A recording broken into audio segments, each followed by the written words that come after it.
la vez anterior, la vez pasada que me tocó predicar, nos enfocamos más estuvimos viendo, perdón, el versículo de Marcos 10:45. Y vamos a buscarlo, por favor.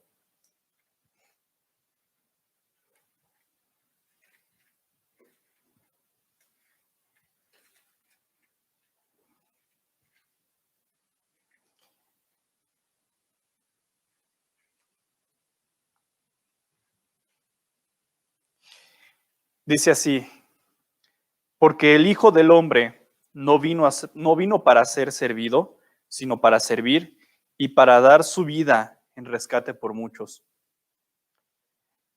La vez anterior que estuvimos viendo el estudio, la predicación sobre este versículo, nos enfocábamos más en una parte específica. De hecho, en la última parte de este pasaje, en donde se menciona, ¿no? Y para dar su vida en rescate por muchos. El enfoque principal que se le dio a ese versículo o al estudio fue el motivo por el cual Cristo vino a este mundo. ¿Por qué se hizo un hombre? ¿No? Y veíamos una serie de razones, estudiábamos de las cuales por qué tuvo que ser así. ¿Y cuál era y qué es lo que se explica directamente aquí en el pasaje? ¿Qué es lo que menciona? Bueno, Cristo vino para dar su vida en rescate por muchos. Y bueno, si bien Jesús vino a este mundo con el propósito de dar su vida, lo hizo de una forma muy, muy particular. ¿Cómo fue? Bueno, tenemos que regresarnos entonces por ejemplo, en Mateo, donde hay una descripción muy específica, muy amplia de su nacimiento, ¿no? Sabemos que su concepción fue milagrosa. La Virgen concebirá, como se menciona en el libro de Isaías, en este caso María, concibió por medio del Espíritu Santo. Y si sabemos y reconocemos que para Dios no hay imposibles, pues entonces no es imposible que una virgen pudiera concebir.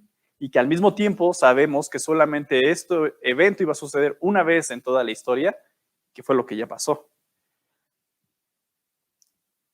Pero yendo un poco más allá en la manera en que podemos ver cómo es que Él vino, en las condiciones, pues podemos recordar que Él nació, pues no en las mejores condiciones, ¿no? ¿De dónde fue recostado? Se menciona que fue en un pesebre, que es un lugar donde los animales se alimentan. Se les pone su comida y pues ahí se alimentan. Nacido en una familia que no era rica. ¿Qué podemos recordar acerca de la familia de José y María? José era un carpintero. Es decir, bueno, él nació en una familia donde no había lujos realmente, ¿no? Y también se puede decir que él nació en una posición dentro de la sociedad, pues en la que él debía obedecer. Él no nació en un lugar en donde, pues, esa familia era encargada de dar órdenes, ¿no? O sea, y títulos que a lo mejor se heredaban, pues él no vino en esa posición. A pesar de que fuera del linaje de David, pues realmente en ese contexto histórico, pues realmente no estaba, digamos que ejerciendo el papel que por herencia él podría haber reclamado. Pero no fue así. Y no estaba en esa posición en ese entonces. Quien tenía realmente el poder político en ese momento, pues era el Imperio Romano. Entonces él estaba en una posición en la cual debía obedecer, no daba órdenes. Y también, pues no tenía, hablando de una cuestión terrenal, pues no tenía ejércitos humanos a su disposición, ¿no? No establecía leyes terrenales tampoco. ¿Tenía el derecho? Oh, sí. Total derecho. Pero si lo vemos desde la perspectiva terrenal, humana, pues él no estaba en ese momento, en la posición para poder hacerlo.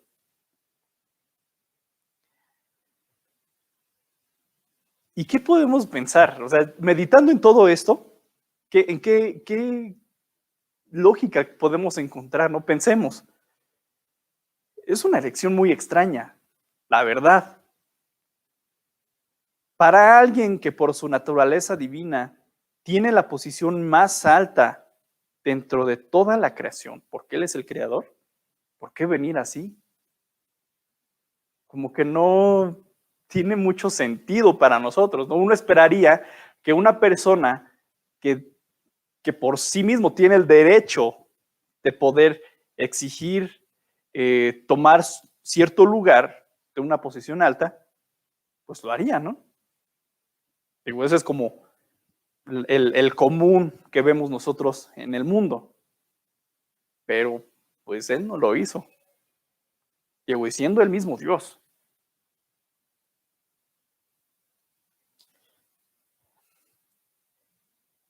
Marcos 10:45 describe una de las razones de esta elección. ¿Qué es lo que dice?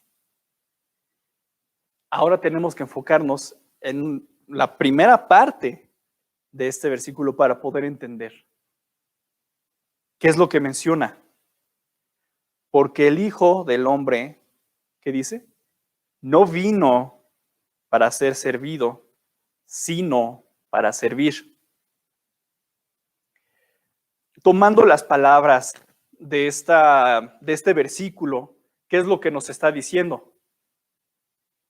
Si Él no vino para mandar, Él vino entonces a servir. Y una persona que sirve, ¿qué es? Pues un siervo, ¿no? Jesús se hizo un siervo. Juan 20:30, esto también lo leímos la predicación anterior, y podemos ver que él se menciona muy claramente que los registros bíblicos no tienen todo lo que Jesús realmente hizo cuando estuvo aquí en el mundo. Este pasaje, en el versículo siguiente, ¿por cuál es el motivo que lo que está establecido, lo que está plasmado en los escritos, es el motivo por el cual lo tenemos? Ahí menciona algo muy, muy específico también, que lo que se escribió es para que creáis que Jesús es el Cristo, el Hijo de Dios. Es decir, que dentro de la voluntad de Dios no era que toda la vida de Jesús estuviera específicamente o descrita completamente en la palabra. Y bien sabemos que hay un periodo bastante largo desde su niñez hasta su madurez, ya siendo un adulto joven, en el cual no hay nada de lo que se dice de Jesús. O sea, es un periodo de varios años que no se tiene un registro, sino hasta que ya empieza su ministerio. Es entonces cuando ya volvemos a tener una descripción de su biografía, ¿no? Entonces, lo que Dios quería era dejar escrito lo que tenemos. ¿Para qué?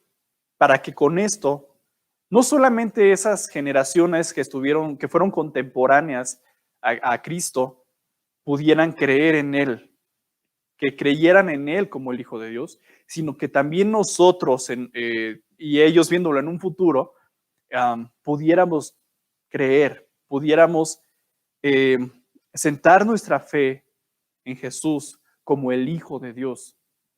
Claro, también sabemos que esto no es por arte de magia, hay una obra que el Espíritu Santo hace en cada uno de los creyentes, porque no es porque seamos muy listos, sino porque Él obra en el corazón del hombre para que podamos creer, ¿no? Pero bueno, podemos ver que esta compilación de eventos que se tienen es la voluntad de Dios para ayudar a nuestra fe. Y en ese sentido, pues, si no está todo registrado, quién sabe cuántos libros necesitarían haberse escrito para que tuviéramos todo lo que Jesús hizo. Y en todas estas descripciones podemos ver cómo Él sirvió. Justamente ayer estaba leyendo en Mateo 14 parte de lo que Él hizo, de ese servicio que brindó aquí en la tierra hacia los hombres. Y pues se habla, ¿no?, acerca de la alimentación de los 5,000. Allí estaba sirviendo, estaba alimentando a personas que estaban escuchándole. Sirvió también dando enseñanza. Claro, no todos entendieron lo que es lo que estaba enseñando, pero al final de cuentas él estaba sirviendo de esa forma. Y en ese capítulo también se menciona que Jesús estaba sanando a los enfermos. O sea, en un solo capítulo tenemos diferentes eventos en los cuales se denota que él está haciendo algo para servir a las multitudes. Pero si nos vamos nuevamente a Marcos 10:45, de lo que menciona aquí, dice, porque el Hijo del Hombre no vino para ser servido, sino para servir y para dar su vida en rescate por muchos. También podemos entender que el dar su vida era un servicio que él estaba dando para todos nosotros, porque ninguno de nosotros hubiera podido cumplir con lo que él hizo. De esta forma, él nos rescató, pagó el rescate para que nosotros pudiéramos aspirar a tener vida eterna. Y esto por medio de la fe en él.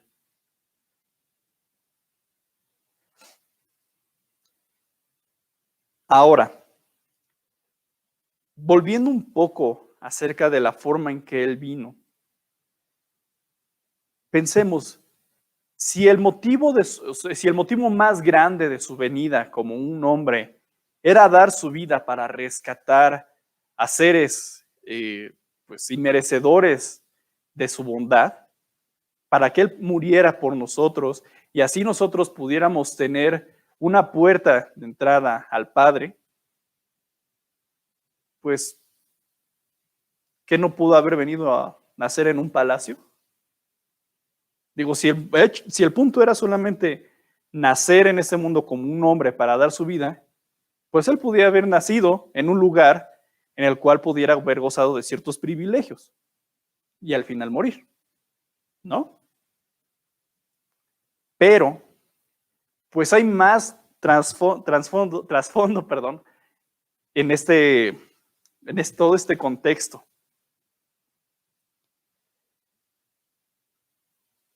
El hecho de que él viniera de esa forma, creo también hay ciertos motivos ahí. Algo muy claro, y que podemos verlo desde el contexto histórico del pueblo judío, es que este acto serviría para separar el trigo de la cizaña. ¿Por qué?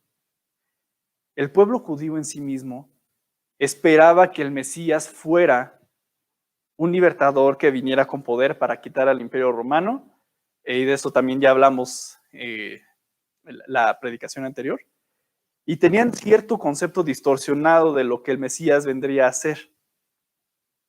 Cuando él llega y nace en estas condiciones, pues realmente se nota que no todos entendían realmente quién era él en su persona. Y si lo vemos todavía en el día de hoy, tal vez él podría haber llegado a conquistar y a reformar todo lo que hay pues en este mundo, ¿no? Hablando solamente de manera terrenal, pudiéramos pensar, ok, él pudo haber llegado, tomar el poder, quitar al Imperio Romano, extender un imperio nuevo y establecer leyes que quizás hasta el día de hoy podrían estar activas y que sabemos, si él es Dios, pues obviamente iban a ser leyes muy buenas que nadie iba a poder refutar. No, digo, y eso es nada más dejando volar un poco la imaginación. Pero, pues bueno, esto ayudaría tal vez, ¿no? Digo, y solamente hablando de forma muy terrenal y pensando y dejando volar la imaginación, que de esta manera no habría nadie que realmente pudiera negar que Él es Dios, ¿no? Pero no fue así. Esa no es la realidad de las cosas.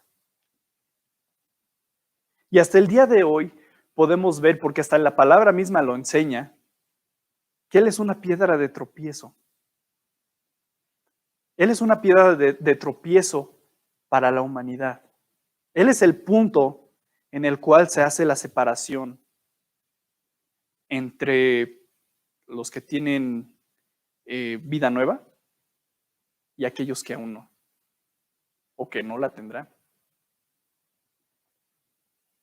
Entonces, incluso este punto sirve como un cuchillo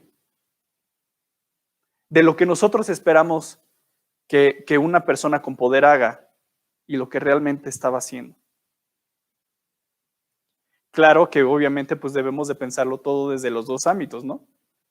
O sea, pensar como seres humanos realmente la lógica lo que nos lleva a considerar y lo que realmente estamos viendo para poder notar ese panorama. Y como creyentes pues podemos darnos cuenta que a lo mejor en algún momento hubiéramos pensado de esa forma y que realmente no es algo que esperábamos que Dios realmente hiciera.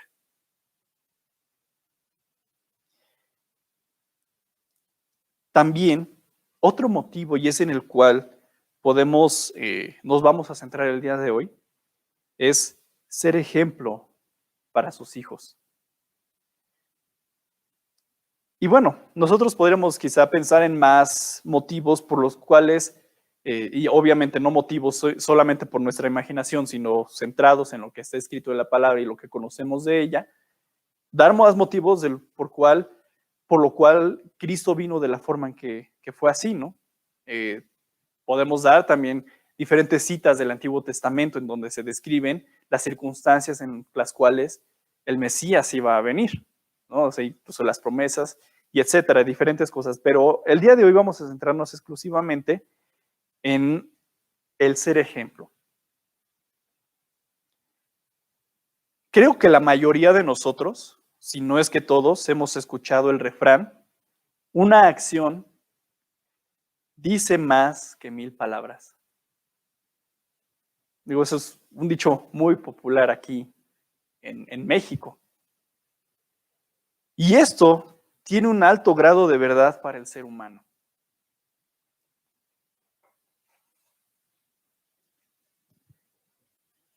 Nuestra boca puede estar llena de palabras bíblicas, pero al igual que un pequeño soplido puede derrumbar un castillo de naipes, un castillo de cartas, así una acción, una simple acción, puede destruir nuestra fortaleza construida solo por palabras religiosas.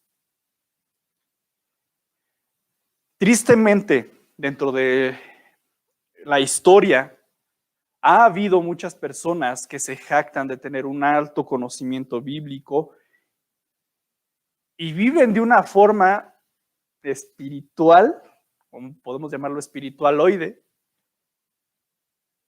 porque una cosa es lo que dicen y por otro lado es lo que hacen.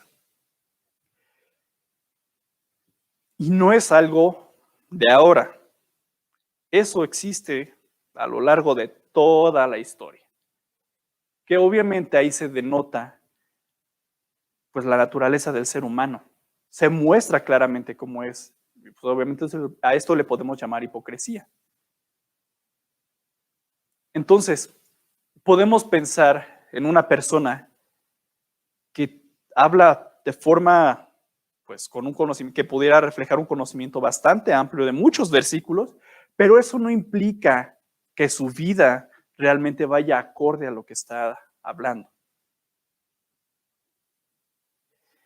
Y es que no es que la escritura sea débil, porque no lo es.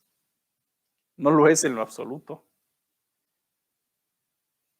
Más bien, es que nosotros somos los débiles y podemos tener a la palabra de Dios solo como una fachada. Es decir, solamente un aparente de lo que realmente somos, como un escudo para que no vean dentro de nosotros lo que es nuestra verdadera naturaleza, incluso una naturaleza no regenerada. Y eso es altamente peligroso. No en vano, la misma palabra enseña que hay lobos vestidos de oveja, que hay falsos maestros. Y esto es repetido pues, en varias partes, sobre todo del Nuevo Testamento.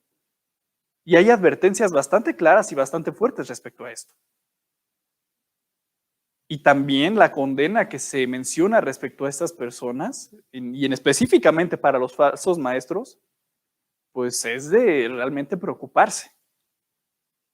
Entonces, es necesario, tomando como una pequeña desviación, que nosotros veamos dentro de nosotros mismos si realmente nuestra vida refleja lo que nuestra boca está hablando.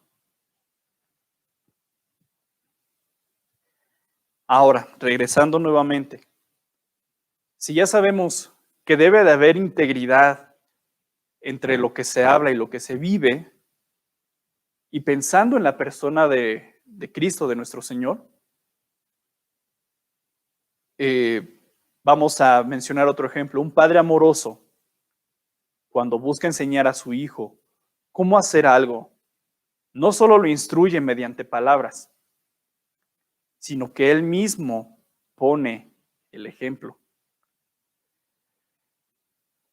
Y nuevamente vamos a pensar, para poner otra vez pues, las cartas en la mesa, en diversos ejemplos de la vida cotidiana. Es muy triste la forma en que muchos padres llegan a proceder. Y un ejemplo muy sencillo. Cuando un papá escucha a su hijo diciendo quizá una mala palabra, ¿no? Y lo regaña y pues lo reprende aquí incluso hasta bastante fuerte. Pero ¿qué hace el papá? ¿No? Que se la pasa hablando con puras groserías. Eso no es algo íntegro. ¿Cómo puede un padre estar regañando a su hijo sobre un asunto que él mismo hace? Digo, sabemos que no es algo que está bien, pero pues tampoco está bien que el padre actúe pues con esa doble moral. Por un lado le dices al niño, oye, no lo hagas, pero tú también lo haces. No tiene sentido. Porque el niño realmente lo que va a hacer es seguir el ejemplo de su papá. Realmente creo que el porcentaje mayoritario de lo que el niño sigue no es lo que el papá dice, sino lo que el papá hace. Y pues, bueno, creo que es muy fácil ver a nuestro alrededor esa doble moral, esa falta de integridad y el reflejo que en los niños se observa. Un padre que es violento, el niño va a ser violento. Claro que en su momento el niño también va a poder decidir si quiere seguir el ejemplo malo de su padre o ir por otro camino, porque tampoco eso lo justifica al niño. Entonces, digo, esos son ejemplos malos. Ahora veámoslos por el lado de nuestro Señor, que Él fue un ejemplo perfecto.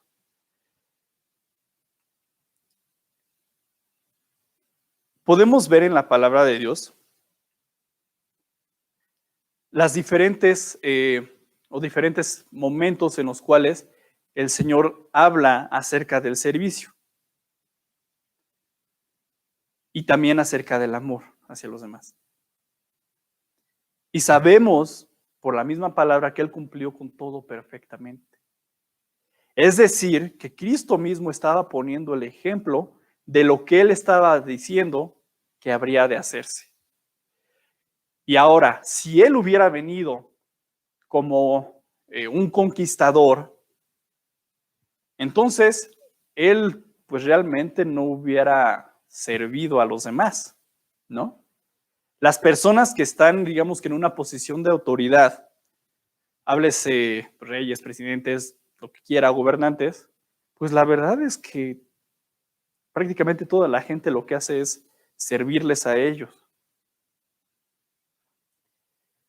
Y pensando en las cuestiones de, por ejemplo, quizá lo has visto en alguna película, algún programa, en hoteles de lujo, en donde tienen personas que recogen las maletas, que, bueno, llevan el equipaje a los cuartos, o que a lo mejor hasta tienen a una persona en el elevador para nada más picar el botón. Todos ellos están sirviendo a personas que tienen un poder adquisitivo mayor. Y esas personas que están en una clase social más alta, realmente no son los que sirven. En muchas ocasiones ellos son los que dan las órdenes y se espera que se les obedezca. Lo mismo hubiera sucedido quizá en la cuestión de si Cristo hubiera venido como un rey, como un conquistador, pues él estuviera estado en una posición bastante alta respecto a la sociedad, en la cual todos pues le hubieran servido a él. Pero ahí está también la grandeza de nuestro Dios. Y la obra, pues, que quizá nos hace volar también la cabeza, de que no entendemos por qué Dios lo hizo así cuando él tenía el derecho, de que él no vino a recibir todos esos privilegios, sino él primeramente vino a dar. Al grado de que en parte de la palabra de los evangelios se menciona, ¿no? Que el Hijo del Hombre no tiene ni dónde recostar su cabeza. Y es, pues, algo que no cuadra con los estándares que tenemos ahora. Pero esto era necesario porque si él dio la enseñanza, y en este caso sí podemos hablar de un mandamiento a sus hijos, bueno, entonces él iba a proceder primero, no solamente a decirles esto se tiene que hacer, sino también a vivirlo, a hacerlo. Y como dice otro refrán, el buen juez por su casa empieza. Y eso es lo que Jesús hizo también. Podemos ver en la Biblia, como ya lo mencionamos, diversos textos que muestran a Jesús sirviendo, pero uno muy íntimo para la iglesia se encuentra en Juan, capítulo 13, versículos 1 a 17.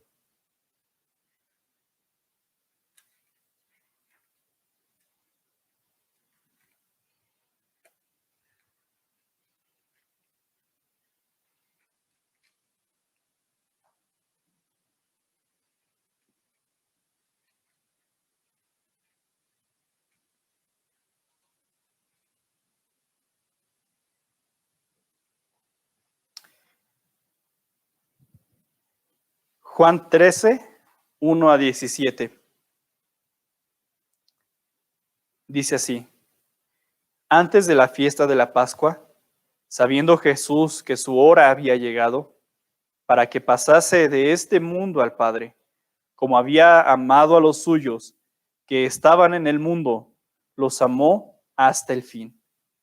Y cuando cenaban, como el diablo ya había puesto en el corazón de Judas Iscariote, hijo de Simón, que le entregase, sabiendo Jesús el Padre, en el corazón de Judas Iscariote, hijo de Simón, que le entregase, sabiendo Jesús que el Padre le había dado todas las cosas en las manos y que había salido de Dios y a Dios iba, se levantó de la cena y se quitó su manto y tomando una toalla, se la ciñó. Luego puso agua en un lebrillo y comenzó a lavar los pies de los discípulos y a enjugarlos con la toalla que estaba ceñido. Entonces vino a Simón Pedro Y Pedro le dijo, Señor, ¿tú me lavas los pies? Respondió Jesús y le dijo, lo que yo hago, tú no lo comprendes ahora, mas lo entenderás después. Pedro le dijo, no me lavarás los pies jamás. Jesús le respondió, si no te lavare, no tendrás parte conmigo. Le dijo Simón Pedro, Señor, no solo mis pies, sino también las manos y la cabeza. Jesús le dijo, el que está lavado no necesita sino lavarse los pies, pues está todo limpio, y vosotros limpios estáis, aunque no todos, porque sabía quién le iba a entregar, por eso dijo, no estáis limpios todos. Así que, después que les hubo lavado los pies, tomó su manto, volvió a la mesa y les dijo, ¿sabéis lo que he hecho, lo que os he hecho? Vosotros me llamáis maestro y señor, y decís bien porque lo soy. Pues si yo, el Señor y el Maestro, he lavado vuestros pies, vosotros también debéis lavaros los pies los unos a los otros. Porque ejemplo os he dado para que como yo os he hecho, vosotros también hagáis. De cierto os digo, el siervo no es mayor que su Señor, ni el enviado es mayor que el que le envió. Si sabéis estas cosas, bienaventurados seréis si las hiciereis.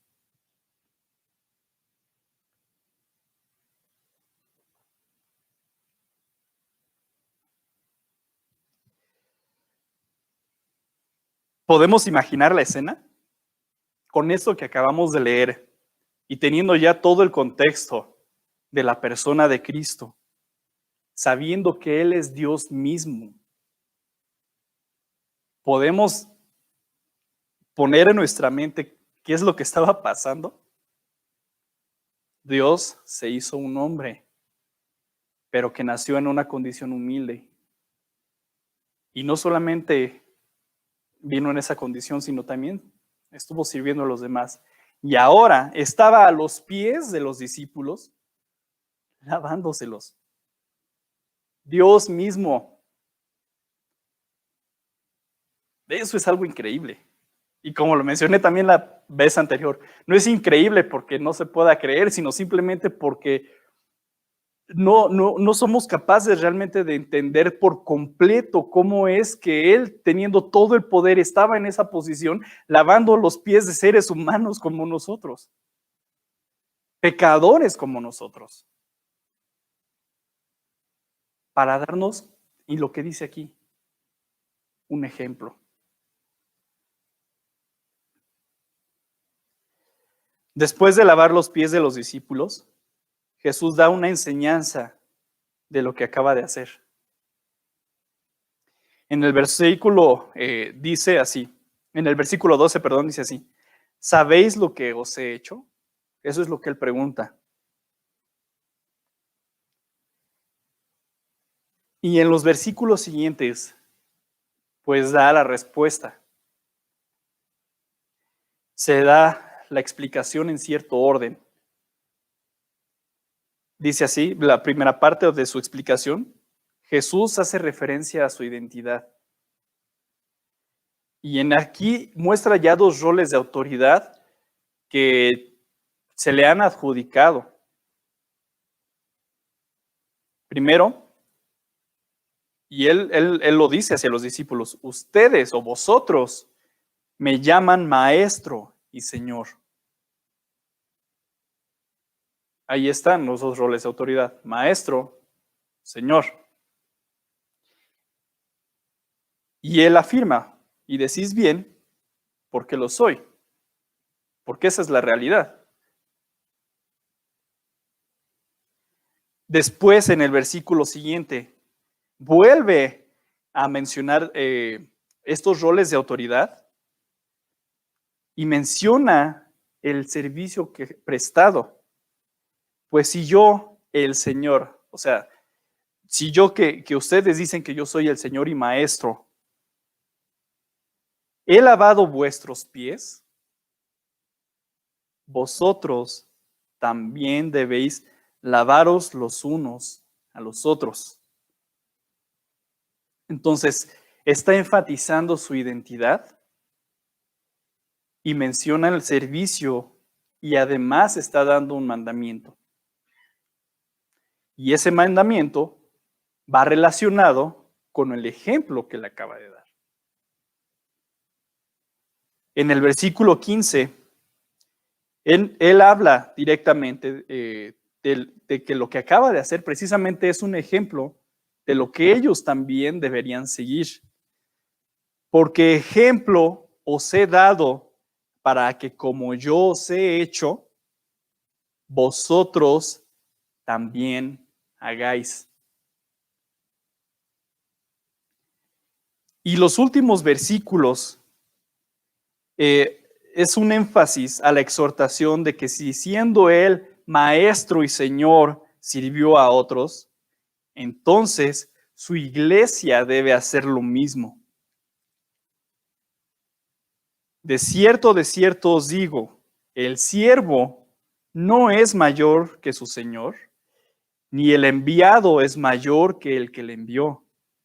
Si sabéis estas cosas, bienaventurados seréis si las hiciereis, perdón.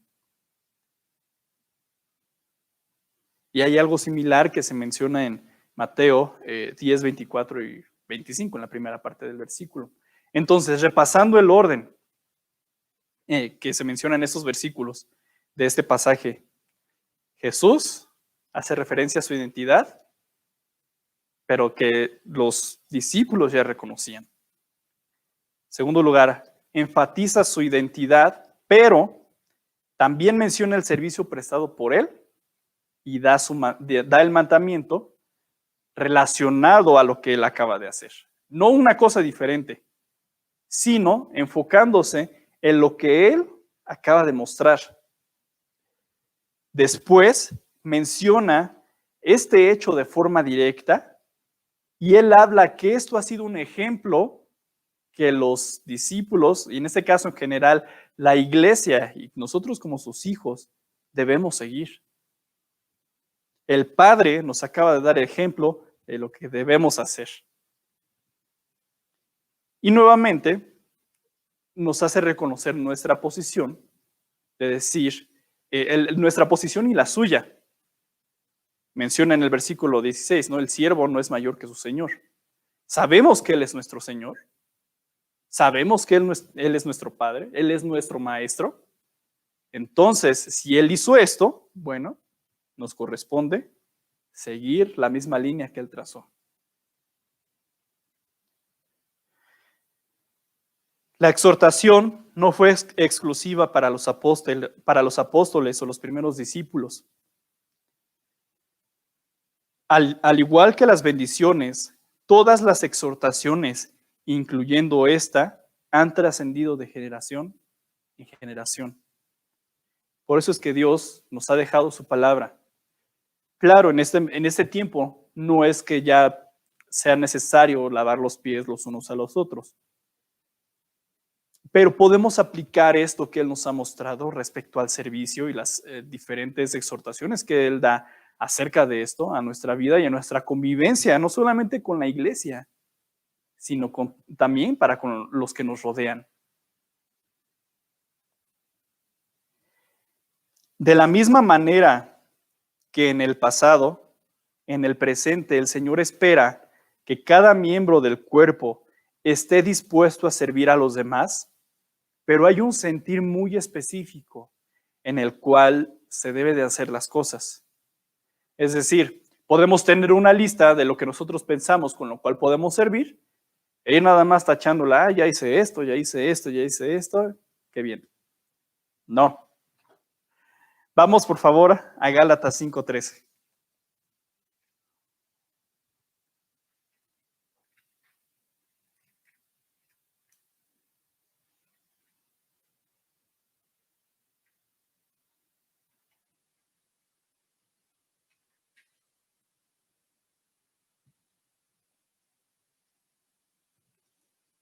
¿Y qué es lo que dice este versículo? Porque vosotros Hermanos, a libertad fuisteis llamados, solamente que no uséis la libertad como ocasión para la carne, sino servíos por amor los unos a los otros. Si recuerdan algunas predicaciones anteriores de las que dio John, una de ellas estaba enfocado a Primera de Corintios 13. ¿Podemos recordar eso? ¿Y qué sabemos de Primera de Corintios 13? Bueno, habla ampliamente de las descripciones del amor, pero el contexto de este versículo se encuentra en el servicio. Entonces, bueno, enfocándonos ahora empatándolo con este versículo de Gálatas, vemos nuevamente el énfasis, ¿no? No es nada más que lo hagas por hacerlo, sino hay una actitud muy específica en la cual se tienen que hacer las cosas. Y esto es por amor. Es decir, que si hay algo que yo tengo que hacer o que sé que puedo hacer, pero mi actitud no va enfocada al amor, sino a lo mejor lo hago solamente por cumplir o solamente por, no sé, a lo mejor voy a obtener un beneficio a cambio, cosas así. Eso no empata con lo que Dios está describiendo, no va de la mano con lo que Dios acaba de enseñar, porque nuestro servicio no está haciendo de la forma que Él espera que se haga. Si pensamos en el amor, en las descripciones del amor, pues no solamente va el deseo de querer hacer un bien hacia el otro, sino también no esperar nada a cambio.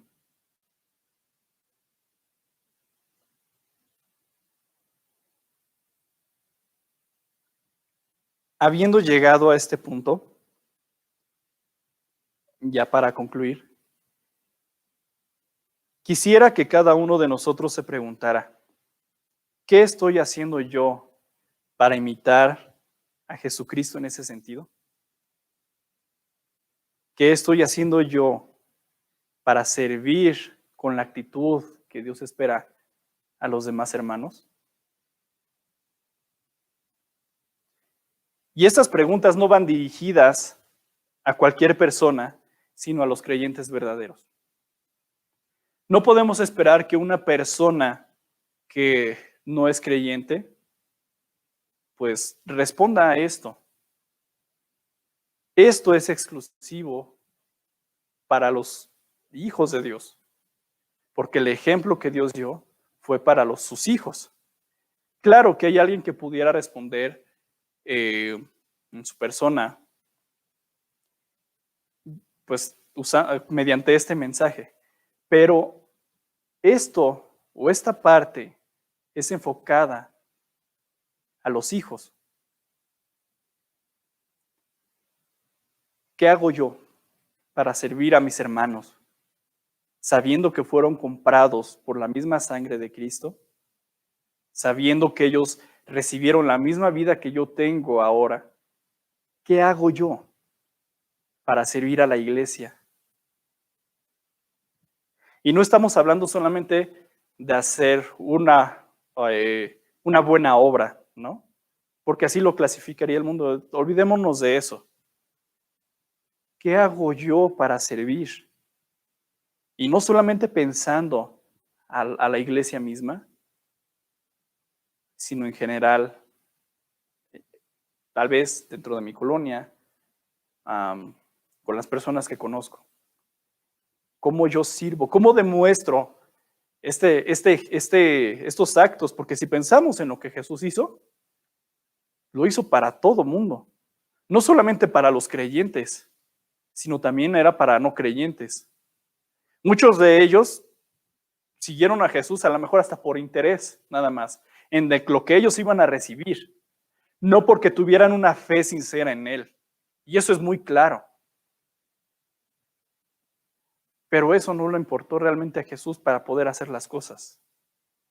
Dentro de los 5,000 que alimentó, ¿cuántos de ellos realmente creyeron? Y en ese momento Cristo no estaba preguntando, ¿vas a creer o no? No, no lo hizo. Lo que dijo a los discípulos fue, traigan panes, bueno, traigan lo que haya, y lo multiplicó para todos. Él no dijo, tú no eres creyente, para ti no te toca. No lo hizo. Cuando hacía los milagros, ¿qué era lo único que preguntaba? ¿Tienes fe? Eso era lo necesario. Tal vez en algún momento unos no entendían que él realmente era el Mesías y no solamente una persona que hacía milagros. En algunos casos se entienden, ¿no? Y se habla directamente que las personas que fueron sanadas entendieron quién era realmente él. Pero hay otras partes donde no solamente se dice y Jesús estaba sanando enfermos y no se dice más. Entonces quizá incluso podemos pensar que él estaba obrando de tal forma que no les estaba preguntando, ¿tú crees que yo soy Dios? Muchos se beneficiaron. ¿Y cuántos de ellos realmente eran creyentes? No sabemos, pero también podemos estar seguros que no lo fueron todos. No todos lo fueron. Pensemos en Judas, quien lo traicionó. Él se benefició de estar con Jesús. Él recibió ciertos beneficios. Y aún así, pues fue quien lo entregó. Jesús sabía, digo, siendo Dios, pues ya sabía, ¿no? Tenía el conocimiento de todo lo que iba a pasar. Y aún así, pues ahí estuvo Judas.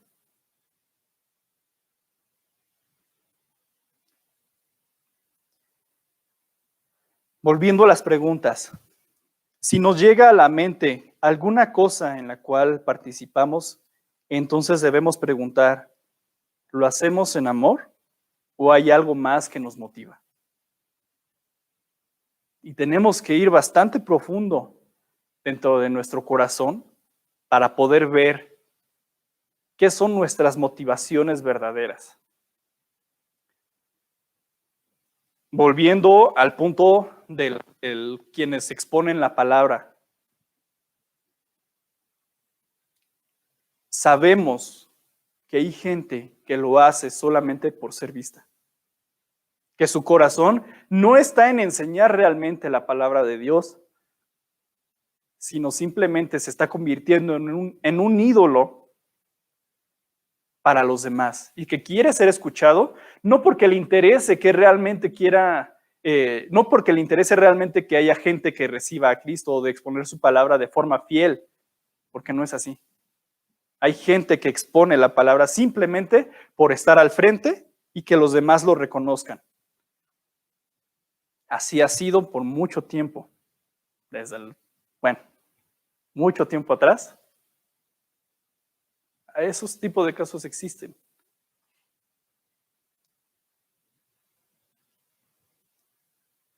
Y es una cuestión, pues, que no debiera ser, pero que sucede, porque el corazón del hombre es malo.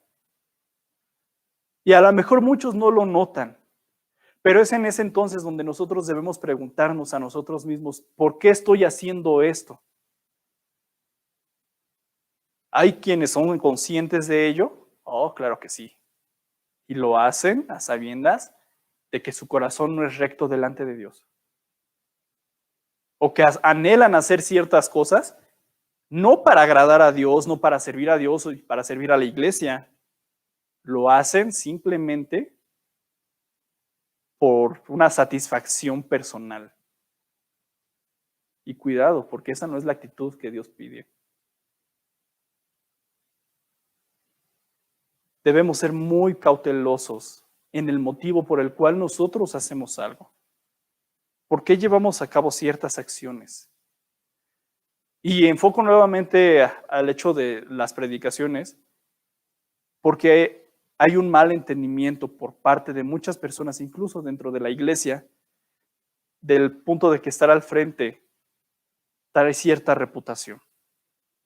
Y eso es lo que buscan. Pero no se ponen a pensar que estar aquí al frente es un lugar peligroso también. Como ya se ha hablado en otras predicaciones, es una gran responsabilidad estar aquí. Y el juicio para los que estamos aquí al frente va a ser todavía mayor. Nosotros debemos de actuar con mucho cuidado en lo que hacemos, en lo que hablamos. Realmente, si vieran ese punto, creo que muy pocos realmente quisieran estar aquí al frente.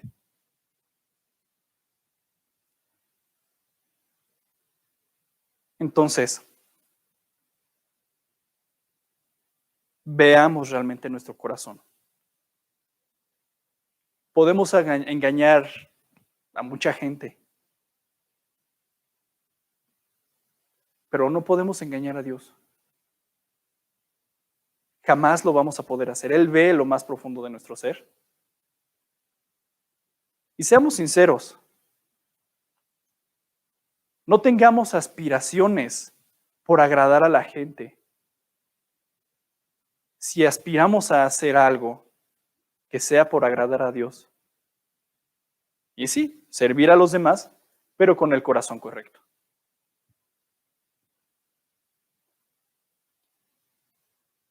Ahora, viene la otra contraparte. Si sabemos que no estamos haciendo nada, también tenemos una responsabilidad ahí. Lo leíamos en la primera parte del culto. Primera de Corintios 12, acerca del cuerpo.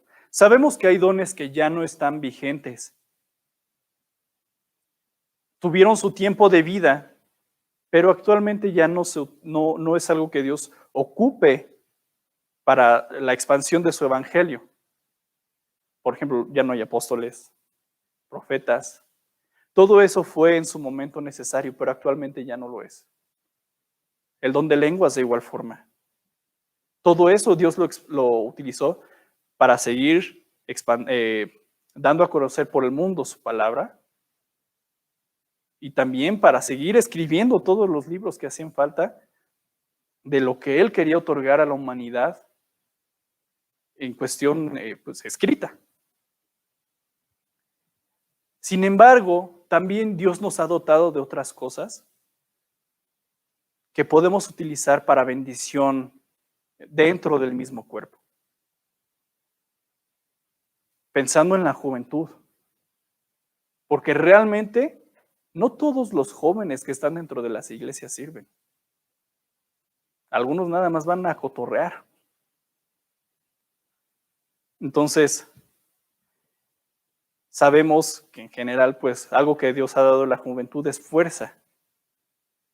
¿Por qué no utilizar esa energía y esa fuerza para bendecir a los demás hermanos? Tal vez en cuestión de las personas a las que Dios les ha permitido terminar una carrera, tener ciertos conocimientos profesionales. ¿Por qué no utilizar esos conocimientos profesionales también para bendecir a la iglesia? Esas son cosas que se pueden ocupar. Si Dios me ha dado cierta habilidad en la cocina, ¿por qué no ocuparla tal vez en las actividades de convivencia, ahora que tenemos el refrigerio también? Poder apoyar con algo en ese sentido. Y aún si pensamos que somos las personas menos dotadas de todo el mundo, ¿acaso no nos es posible lavar un plato? ¿Recoger una silla? ¿Dar una trapeada al suelo? Cometemos el error muchas veces de aspirar a cosas, de hacer cosas mucho más vistosas o grandes, pero no estamos dispuestos a hacer lo más sencillo como recoger un papel, recoger la basura, sacar a lo mejor la basura del baño. Dios espera que nuestro corazón esté dispuesto a hacer hasta lo más mínimo delante de Él. Y si no somos capaces de poder hacer esas cosas tan sencillas, ¿cómo esperamos que Dios nos dote de cosas mayores a la vista de los hombres para poder hacer? Eso no va a pasar. Tal vez haya personas que, pues de forma engañosa, tengan ciertas habilidades, y eso también pasa. Pero nuevamente, ojo con ese tipo de actitudes, porque el corazón no es recto. Entonces, veamos nuestro corazón. Veámonos a nosotros mismos. Cada uno de nosotros sabe de qué pie cojea y sabemos qué es lo que necesitamos poner delante de Dios. Y reconozcamos si somos de aquellos que en cuanto se acabe el culto somos los primeros en huir simplemente porque no queremos hacer nada. O no llegamos temprano porque no queremos hacer nada. Y no estamos dispuestos en hacer nada para bendecir a la iglesia. Eso también sucede. Y eso es algo que no va acorde a lo que Dios está mencionando. Si Jesús mismo lavó los pies de sus discípulos, ¿cuánto más espera de nosotros que hagamos también si el Maestro mismo lo hizo? Si el Maestro sirvió de esa forma tan humilde, si Dios mismo lo hizo, ¿cuánto más nosotros entonces debemos de seguir ese ejemplo, de hacerlo también? No somos reyes. No esperemos que hagan todo por nosotros.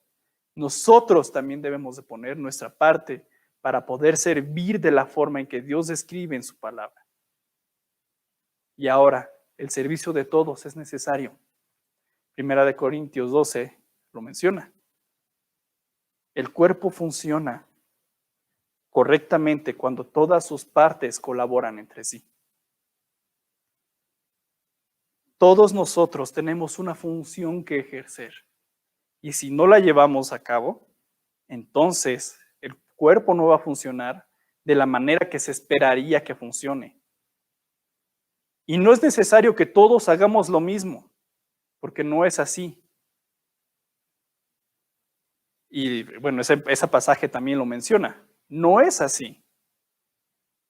Todos debemos de ejercer los dones que Dios nos ha dado para bendecir a los demás. Así es como funcionan las cosas. Y así es como debemos proceder. Y en ese entonces es cuando podemos ver una mayor bendición en la iglesia, porque Dios es algo que ha prometido. Pero mientras no tomemos en serio ese papel que Dios nos ha dado, entonces vamos a seguir estancados como iglesia. Así nos vamos a quedar. Y el crecimiento, tal vez podamos llegar a crecer en otras áreas, pero en esta cuestión quizá de la unidad, quizá del amor entre los hermanos, quizá incluso del reflejo en nuestro entorno, va a seguir estancado porque no podemos hacer lo que Dios nos está diciendo en cuestión de servir a los demás.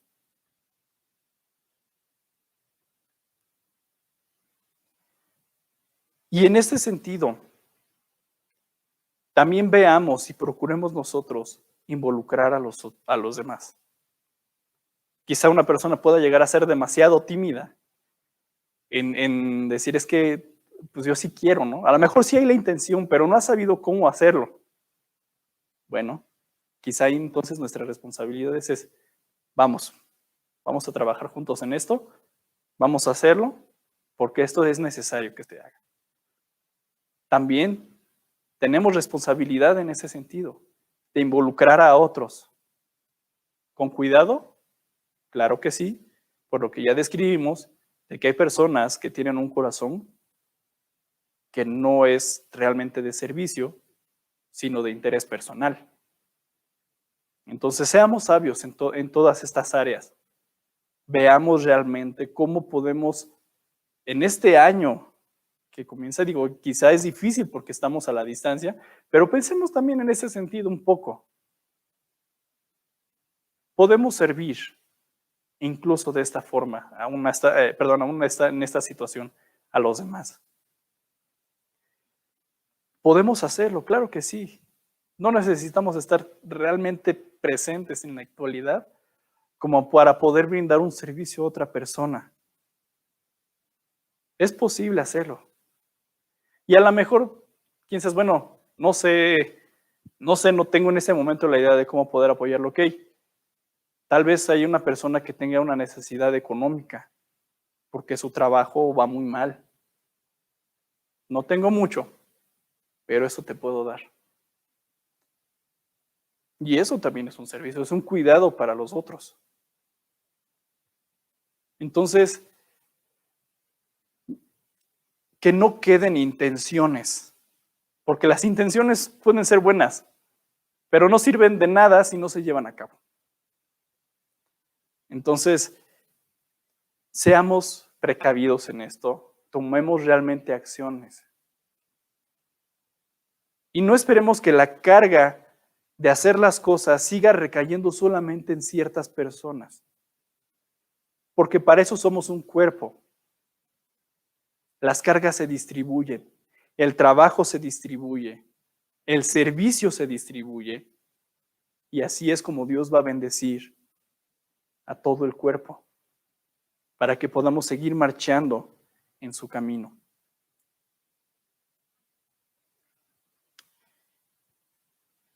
Consideremos el ejemplo de nuestro Señor y examinémonos a nosotros mismos. Para terminar, quiero que podamos leer Gálatas 6, 8 a 10.